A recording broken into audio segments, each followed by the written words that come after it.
Se você acompanhou o vídeo de ontem aqui no canal, viu que a gente veio falar sobre alguns insights do que estava acontecendo no último dia do contrato entre Microsoft e Activision Blizzard. Hoje, muita coisa aconteceu, tudo resolvido, a gente vai falar um pouquinho sobre isso, inclusive com palavras do Bob Kotick, o CEO da Activision Blizzard. Vem comigo que eu te conto.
Trago ele para vocês aqui assistirem. Se liga só o que Bob Kotick falou. Joining me now, first on CNBC, Activision Blizzard CEO Bobby Kotick. Thanks for having me. I'm happy to be here. At the NYSE. I'm happy to have you, Bobby. It's been a while since you and I have spoken. First, let's just get to the deal itself. Some shareholders, unhappy with accepting 99 cents and an additional dividend and a potentially higher termination fee should this deal fall apart after August 29th. What do you tell them as to why these are acceptable terms? 98% of our shareholders approved this transaction. So our shareholders are overwhelmingly positive about the details of the terms. I think the short extension, we got significant consideration. I think the termination fee may be one of the largest in history.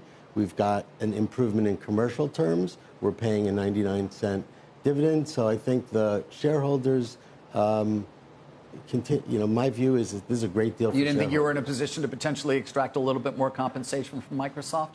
You've already waited, this was announced in January of 22.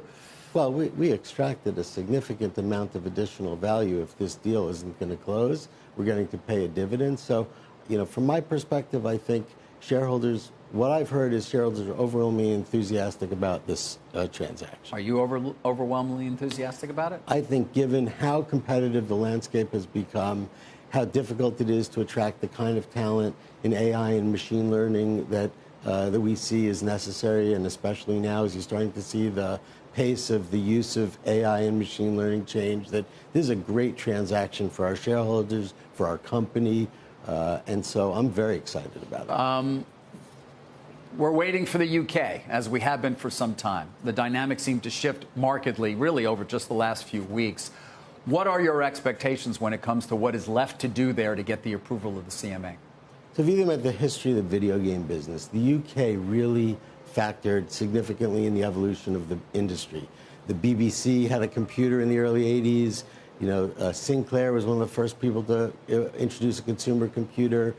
There's a really exceptional amount of talent in animation, in art, in game design. And so I think the UK recognizes that they have an opportunity to continue to be a leader in the video game industry. And I think we're going to end up seeing a reasonable resolution, and hopefully it'll be quickly. Well, yeah, what's quickly? Next 45 days? I don't see any reason why it shouldn't be able to happen that quickly, but it's hard to know. It's government. It's the summer, but I think that there's a good faith effort to work through all the issues in the opportunities, and I think that we'll come to a quick resolution. Was there a point at which, as much of the market was at least, that you were particularly negative, given the initial opposition, strong opposition of the CMA when they came out with their interim decision, that you thought this was just not going to happen?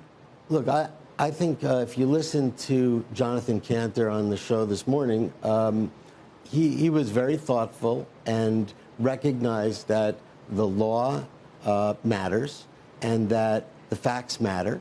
And I think what he said was unequivocal, that when they bring these actions, they abide by the law. And so we've always believed that the law and the facts in our merger were very supportive of a transaction. Even when it came to the CMA, where it was, seemed to be less transparency, at least for many of us who didn't know the process as well. Well, I can't speak to the process as much as where we are from an outcome perspective. Microsoft entered into a long-term agreement with Nintendo, with Sony. So I think most of the concerns that were expressed are concerns that are they've all been addressed. Yeah. So I'm just curious as to what your expectations are. Microsoft is pursuing what has basically been sort of telegraphed as a small and discreet divestiture to meet their objections in the UK. Is that something that has to take place prior to the approval from the CMA, or are we going to get this thing called a derogation, which allows for the closure of the deal before that divestiture has taken place? So I can't comment on the specifics of what the resolution will be. I think the EU was incredibly thoughtful in the way that they approached the process.